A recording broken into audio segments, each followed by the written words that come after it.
Hey, what's up? I'm Darieth Chisolm and welcome to Hustle and Heart TV. These days, my next guest just wants to be called the artist. That's it, the artist. And really, his work epitomizes his passion and his purpose and his explosive creativity that comes from this very creative mind. His name is Baron Batch, and you may know him as a former Pittsburgh Steelers running back. Football is days behind him.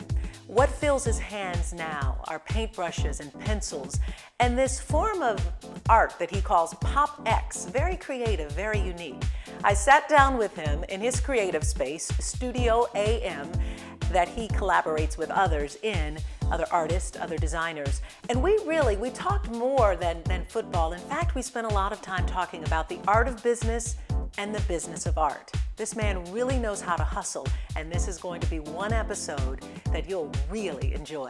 Baron Batch, the artist, up next on Hustle and Heart TV.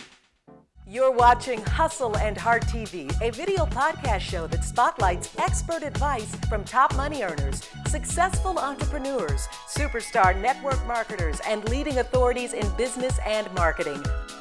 I'm Darieth Chisolm. I'm inviting you into my home, and I'm bridging my own personal success as an entrepreneur, MLMer, news anchor, and now video podcast show host to help you leverage more tools and resources, make more money, and generate more ways to take action, become a rock star, and love your journey. Baron Batch has got an amazing story as an artist, and I'm so excited to be here in his AM studio, or Studio AM, and really just filling this place. This is awesome. Thank you. Thank you. I mean, you can really tell. I mean, you feel it when you walk in here that this is a true depiction of who you are as an artist. That feels good. You know, it feels good to. Thank you. That's a good compliment to have. Yeah, so yeah. I think of like the whole space is like. For me, you know, we were talking earlier about how I position things and why it's like most artist studios, it's real kept up with, but it's because I like things looking nice, you know. So in a way, it's like all a piece of art, and art's about feeling. So when you walk in and you're like, it feels a certain way, it's like because art's a certain way. Yeah, and that's what it is. I mean, for me, when I walked in, I could feel it. I could certainly see it, but feel it and embrace it and just kind of go with it and see your talent is very much in every place, with the placement of everything, the art, the color, all of it. Yeah. So as an artist, is that what happens? Is you look at certain things and you see it and then you begin to emotionalize it and then put it to canvas? See, I think well, in a way, that's part of the process. So, but to start, like the first time I see something, I try not to think anything. It's like, how does that make me feel? Like, when you start thinking about the things you see, you become biased on what you've seen before. So for me, I can't look at something and then feel a certain way that I'm going to make something inspired off this based on a feeling that maybe I had in life that is just my perspective. You know, so I try not to think anything. I try to see if I like it or not. And then when you sit down and you begin a project, as you just said, it's not from something from the past, it's a blank canvas. Where does that artistic expression come from? Because those of us who can't even draw stick figures, physically we can't do it, but then the mind is maybe not thinking about what should be on that canvas. Well, it's because that's because most people care if they're drawing a stick figure or not. Like, it's not that's practice skill. Like the way my art looks, that's my work. That's my practice skill that I've repetitively worked at every single day to get it to look like that. Now my art is how I feel. Now if you work hard and you can express what you feel by how you work hard, you can be a good artist. So that's what I do. So for me, I gain inspiration for a blank canvas based on where I'm at the moment. Like what's going on in my life at the moment, how am I feeling at the moment, and then through that I'm able to put something out there. Give me your backstory. Tell me how you became an artist. Yeah, now let's be conscious of time. So it'll be a short backstory. Okay, well, essentially, I was brought to Pittsburgh to play for the Steelers. And it's funny, before I even, and looking back, it's so crazy to say this, before I even actually became a Steeler, I became an artist. Like, that's literally chronologically how it happened, because the minute I tore my ACL, that's what got me into painting anyway. So when I tore my ACL my rookie year, I got into painting. And And there was something about being able to, for me, it was the thing I always loved about sports is the same thing that I love about art. The same thing that's made me good at sports is the same thing that makes me good at art. And it's the fact that I'm all about the repeated process. For me, the result is always going to yield something that's going to allow me to gain more and want more. So it doesn't matter what the prize is. It's just, can I be really good at my process that gives me this next thing that I can just repeat my process. So I was really good at football because of that. When it was taken away and I was able to just apply it to something else, I realized it works that way. And I can be just as competitive at this as I was playing football for that reason. So when football got taken away, I became an artist. You mentioned something, though, that's really important as it relates to just overall success in anything, and that is doing something consistently, day in and day out, and getting good at it. And oftentimes, that is success, is the little small steps that happen to add up, and then going back and looking at what made whatever it is that you're doing successful.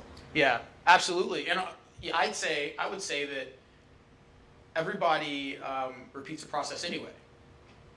I mean, everybody still does that. It's about acknowledging your process as something that needs to progress you.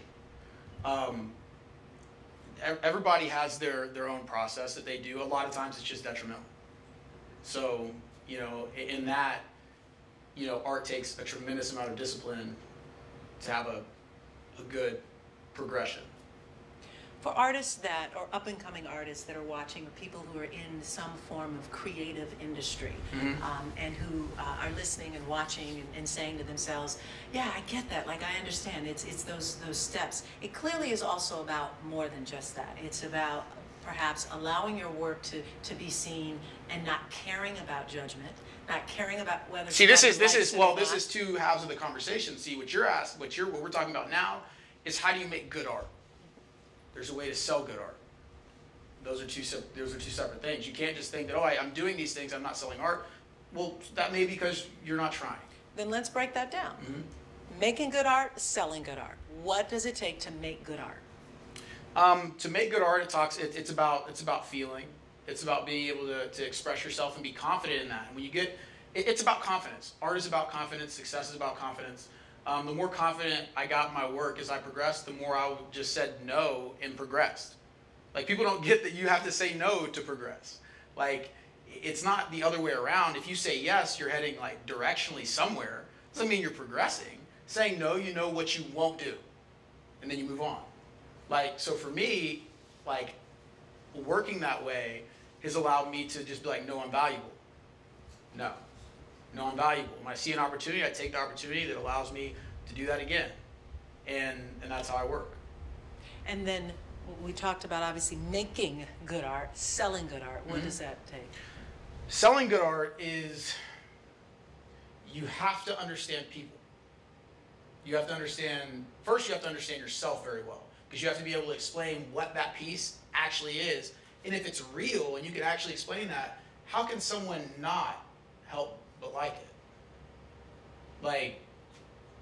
Really, I think the hardest thing ever is to just explain yourself to somebody, and I consistently do that on a daily basis.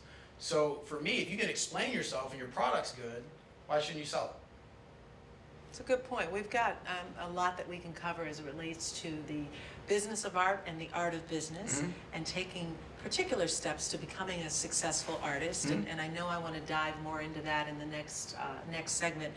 But before we get out of here and get too far away from football, do you miss it?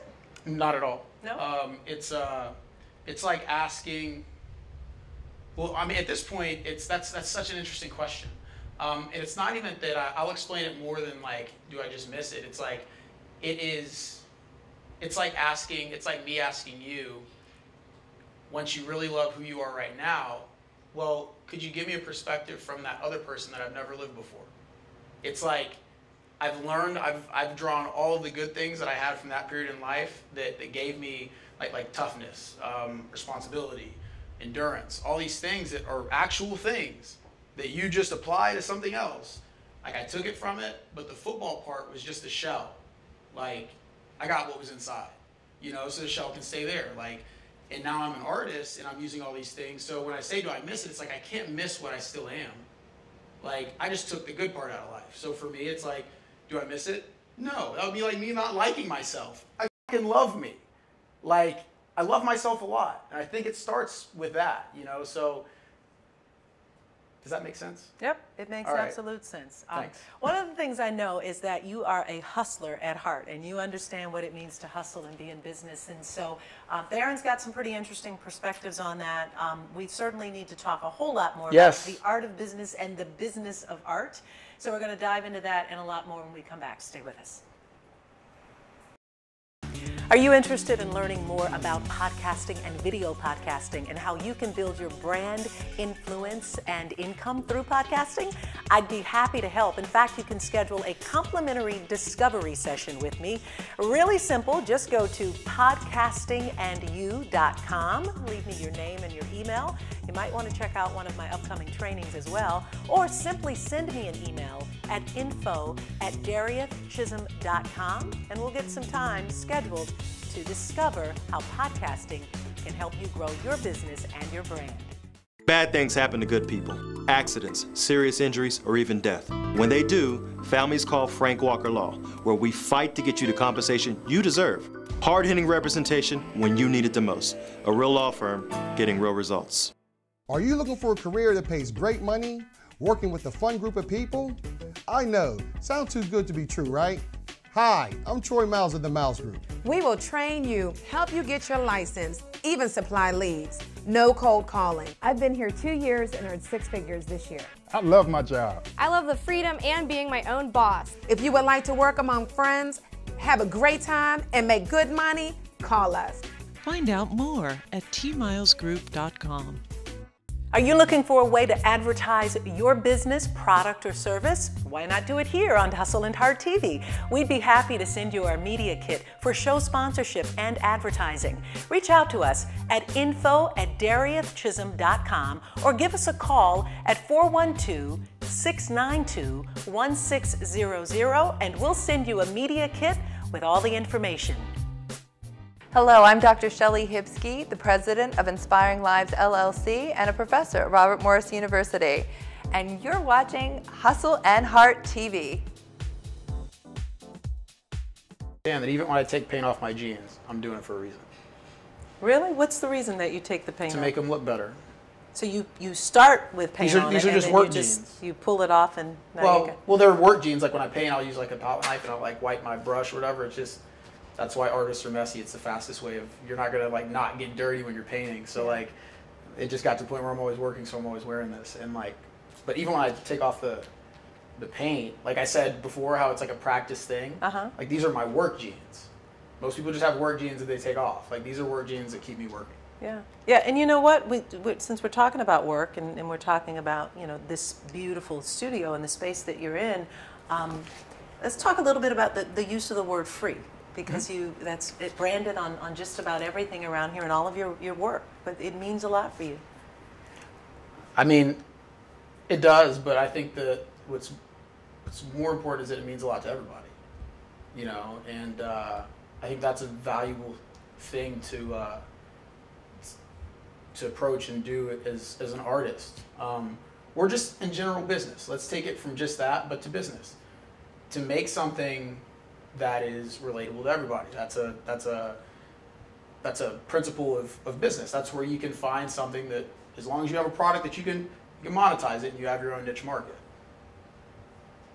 So those two things are so intertwined, that but you have to be able to. For me, I've learned this. It's if you're going to do a lot of business, you better not have an ego about it. I'm sure you'd agree. I would agree. Business is tough, and you've got to be willing to take the ups and the downs and the good and the bad and all of that. And I would think that in art in particular, that whole starving artist and the idea that artists in the very beginning, can't, they've got to paint enough and be exposed enough to get it out. Does that sit well with you? It doesn't look like it does. It's just interesting because it's just interesting. Nothing doesn't sit well with me. I have an opinion on everything. And I like my opinion. So nothing, like, I don't get offended. You know, that's something that I learned is not a efficient way of living life, getting offended. So for me, it's crazy because I look at it as most artists just don't believe in themselves. Because if you did, you'd realize that you're the most creative problem solver. And to stamp yourself with the word starving does not allow you no, because the how do you opportunity make, to no, bring because anything in business, how do you make any money? Yeah. It's problem solving. If you can do it best creatively, how can you not make money? You just don't think you have value. It's the only way. Yeah. So for any business owner, entrepreneur, artist, whoever, this concept of value and providing value to others is so really important. And it's interesting that in this day and age, you hear it more often than ever before, because I think now the marketplace is to a point that when we buy something, when we are getting a service or product, we expect value. It's changing the way of this, that in the marketplace before, people would buy things because they needed it. They'd buy things because they needed a new, maybe it's a nice rolling pin because you're going to buy a nice rolling pin. You buy things because you need them. People were doing more of what they like to do. Now people buy things to make them feel a certain way because they're not doing what they want to do. So you see this flip-flop of the market where people are buying based on how they actually feel. And in a lot of places that gets exploited. And that's why I take my job so seriously, because like when you're doing business, you're always on the brink of exploitation. That's what business is.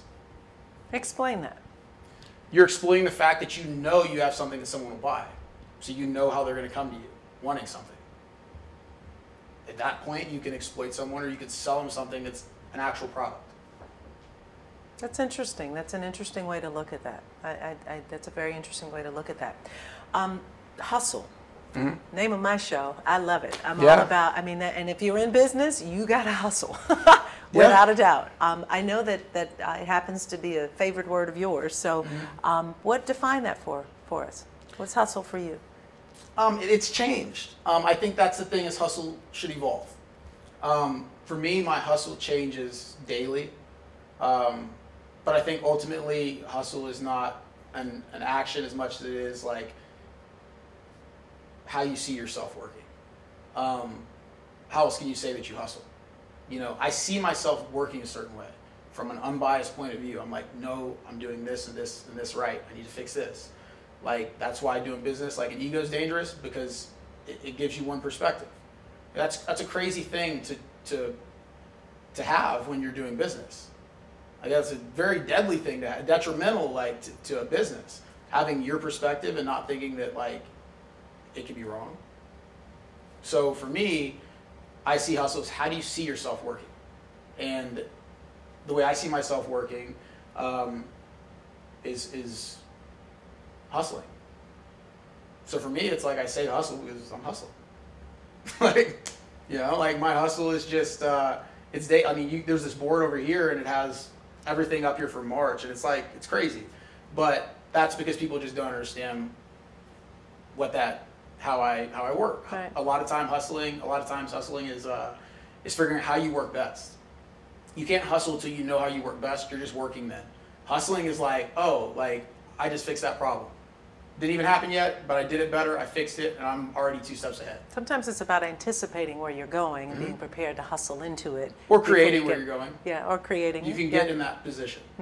Absolutely, yeah. When you talk to young people, because I know you're very passionate about encouraging young artists, but young people in general, to live their dreams and live their passions, what are some of the key things that you hope they walk away from that experience with you? Self-belief.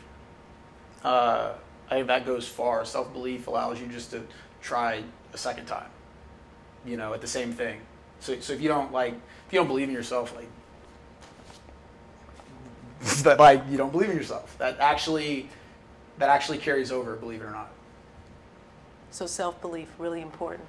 And it's interesting because young children, young teenagers generally struggle the most with that, right? I have to think what they deal with, though. Everything they deal with, they've goodness got gracious. changes. Yeah. You know how hard it is? It's like, if you can just make it out of high school, intact sometimes, Like your chances are pretty good. Yeah. Like I mean, think about that. And there's so much stuff going on that you have no idea. Like, I mean, it's crazy to me to like have my life in order now and have my, like, know where my stuff is and know where the value is, know everything that's around me down to like, where's my pencil? See why I did that? Yeah, and you know what's interesting though is that kids, if they can't get that piece together when they're young, they struggle with it as young adults, right? Absolutely. And you probably absolutely. Yeah. I completely agree. It's I learned because I learned so much from it. Like I went through that. Like jumping back into like my early childhood, like I was, you know, just like so many other kids, just like shouldn't have made it. Like odds were against me. So like for me, I learned that like I better be observant. Like a lot of hustling is being observant and then being able to know that you want best for yourself, that like you make a judgment based off like where you want to go. It's not about just like working hard. It's crazy. No, in fact, I often say that hustling it is hard work, but it really is about a variety of things. But it's it's totally being in the moment and taking advantage of it. Absolutely. And moving with that energy. And that, is one of the many definitions, I think, of the word of hustle. So, we agree on that. Yep, we agree on that, absolutely. We got a lot more to talk about, including this great space that not only serves as the opportunity for you to be creative and showcase your artwork, but you feed folks here. And I can't wait to come back and experience a brunch and what's going on in the studio. Yeah. So we've got that to talk about and a whole lot more with Baron Batch. Stay with us.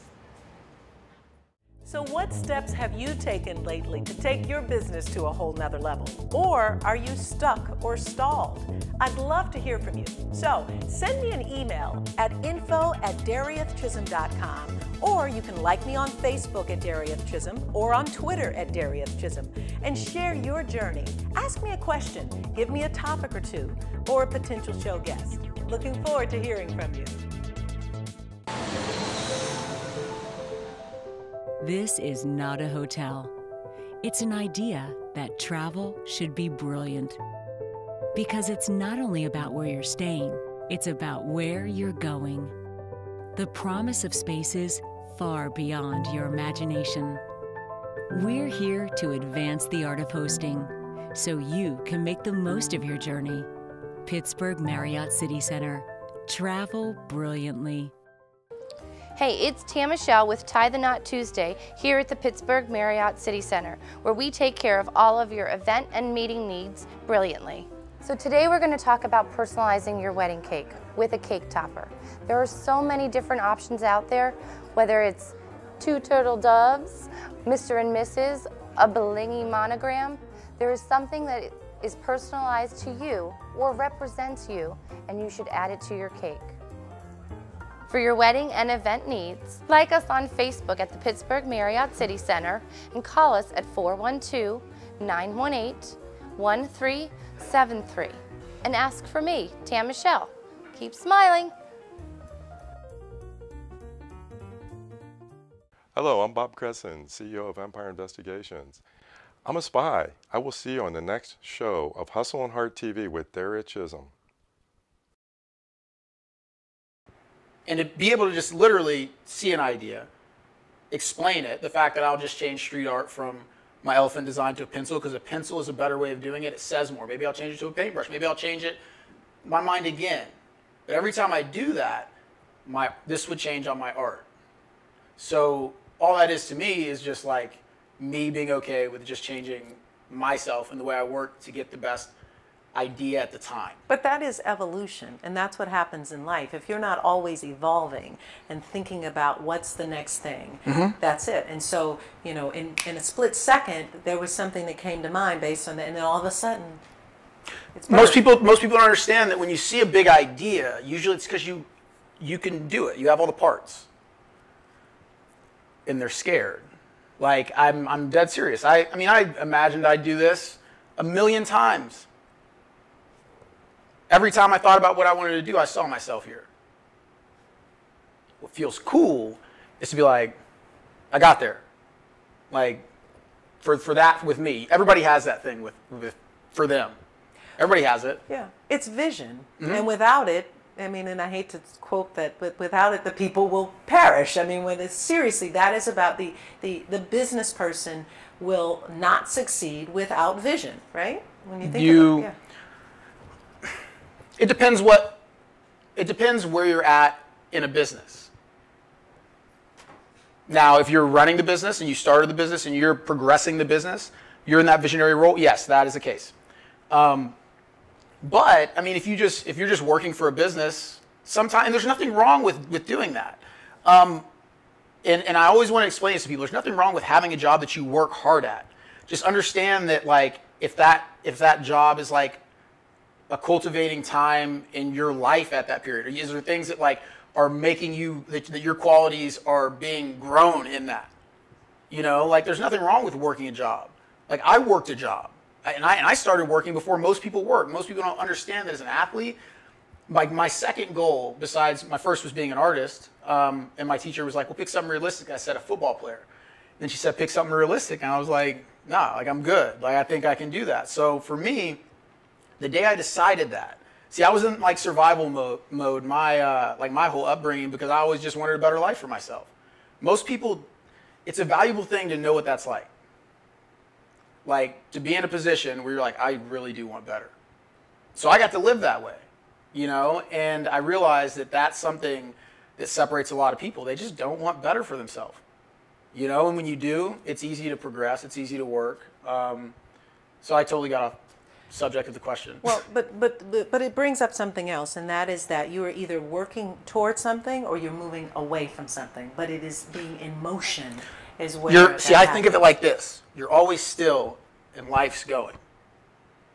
Like for me, I look at it like this, because I'm in a certain position. Like maybe I was like over here at a particular time in my life when I started out, and I've got to down here. Now all of this is real. Like all of this is still me, you know, like I'm just not at this point yet. Mm-hmm. So the way I see it is like, it's not necessarily like you just always moving to change. It's about you being okay with like letting this just grow until you get here. How about you being okay with like letting it go kind of around as long as you're growing? As long as you're growing. Yeah. As long as you're growing. Is that not just like what matters the most? Yeah, it's a very, very good Because then if something else happens, you can be like, oh, I've grown to the point where I have options. Mm-hmm. I've just gotten to the point where I have all the options and I have a place where I can do it. And I'm an artist. That's called, you know, that's what I define as lifestyle. You know, part of success is not only making money and having fame and making, you know, great works of value, but it's also having a lifestyle. You are like, yes. And as basic as people are like, man, that makes sense. Yes, your lifestyle matters on how you work.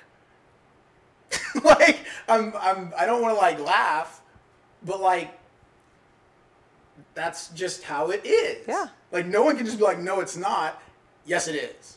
And like when you own your lifestyle, when you make, for example, like I go out now, and like if people saw me without these, they'd look at me and be like, who are you? You know. So. But like, it's a part of your brand and a part of your lifestyle and who you are. But see, the valuable position to get with, you always want to be the captain of that. If I want to take these pants off and I want to wear a suit and call myself a businessman, I'll change it like that. If that's what I want to do. I don't want to do that, so I dress like this every day. But it's like, I know you can never get that when you get to the point of that, that's what keeps you from going crazy. Yeah. We promised the folks that we would talk a little bit about the art of business and the business of art. And this is particularly for people who are listening or watching who are artists, who are trying to grow their art business. Give us some practical, tangible things that up-and-coming artists or you know, artists that are growing their business. I have a ton of those things. The first important thing is to understand where you're at.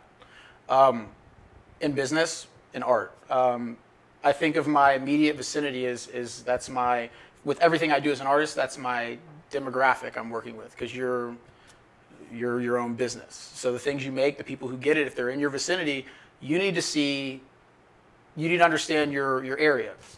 That's something that's very important. Understanding like where people go, what place gets traffic, and this is in business too. That's where you can market. So you got to understand your area, your region, the things that are happening. You got to be aware. You got to be plugged in. That's what the I means on all my stuff. Is the more aware you are, the more awake you are. The more aware you are of like what's going on, the easier it is to see what's going on. So I think there's so many free resources out there.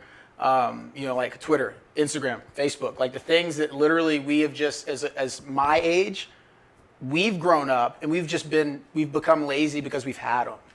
Like there's got to come a time when you're like, those are gigantic tools. Like you can just, if you have a product, you can just push it across the world.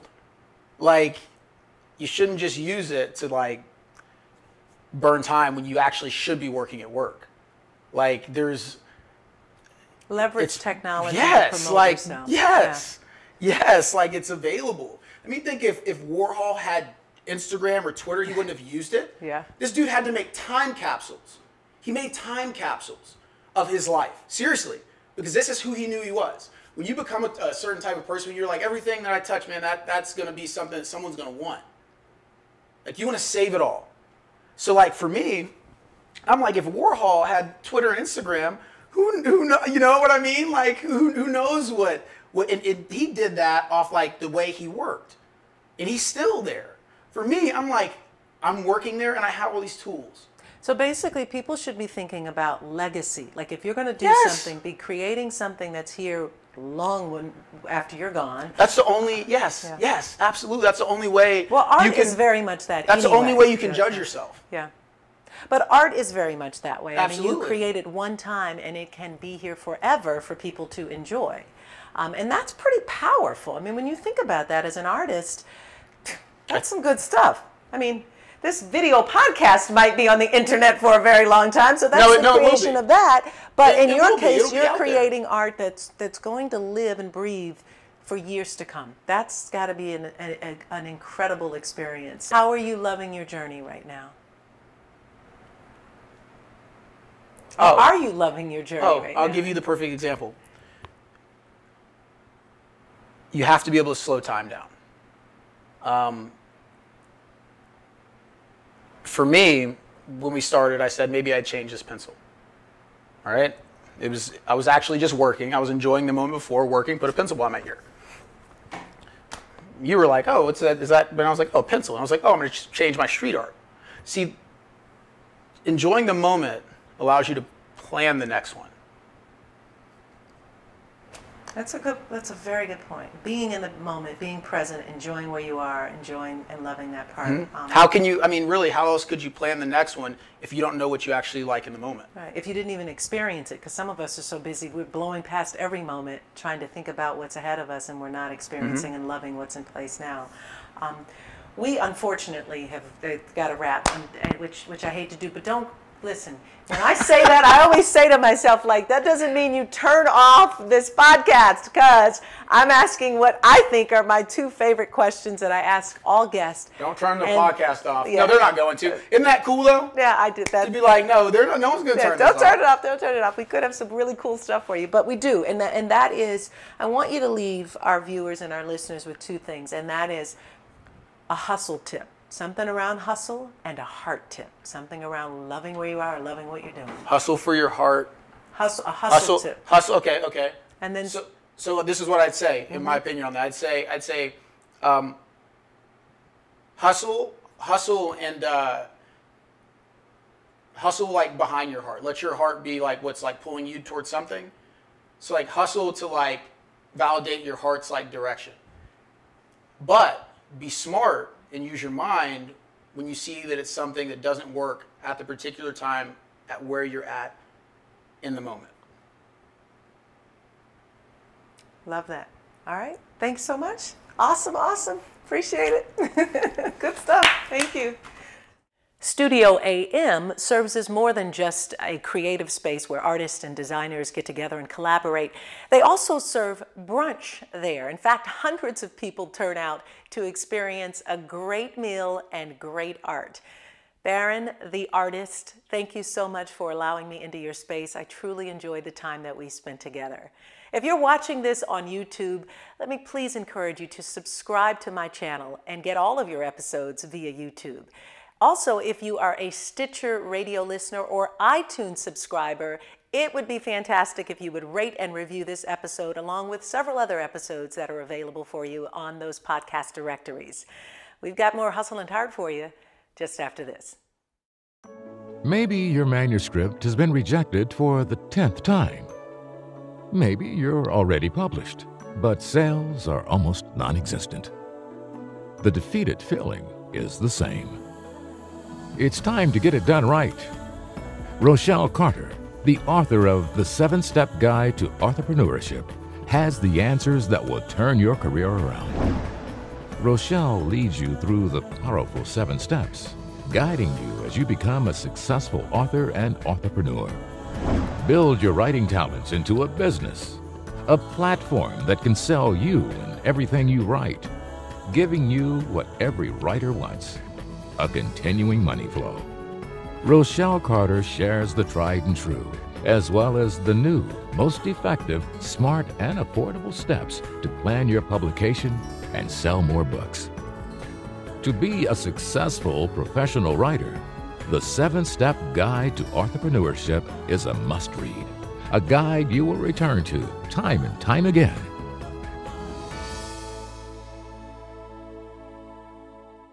Hi, I'm John Perneris of the John Perneris Agency in Ambridge, Pennsylvania. One of my biggest pet peeves is when the IRS rips you off. We've been in business since 1950, and for 65 years we have been committed into saving you money on your taxes. We keep the IRS off your back and out of your pocket. You can visit us on our website at johnpernerisagency.com. Find us on Facebook at Facebook John Perneris Agency for money-saving tips, and you can call us at 724-266-4100 to book an appointment now.